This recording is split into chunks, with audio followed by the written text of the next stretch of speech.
నీ శత్రువులు ఇలాగూ లక్షల మంది ఉన్నా కోట్ల మంది ఉన్నా నీవు భయపడవలసిన అవసరం లేదు. గిలాదు వాడైన యెఫ్తా ఏమన్నాడమ్మా? పరాక్రమము గల బలాఢ్యుడు. మళ్ళీ ఇప్పుడు మూడు వ్యక్తి ఎవరమ్మా? యెఫ్తా. ఇతడు కూడా పరాక్రమం గల బలాఢ్యుడు. ఎందుకని? మళ్ళీ మన తర్వాత చూస్తే ఇప్పుడు అమ్మోనీయులు వచ్చారు. అమ్మోనీయులు అనే శత్రు సైన్యం వచ్చింది.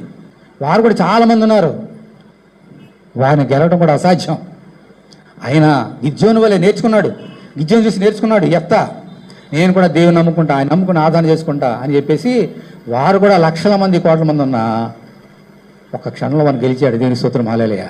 ఆయన గెలవగానే అందరూ సంభ్రమంతో తంబురాలు సితార్లు తీసుకొని ప్రతిగానం చేసి వస్తుంటే యెఫ్తా వస్తుంటే సొంత కుమార్తె తంబురులు తీసుకొని నాట్యమాడి వెళ్ళిపోయింది.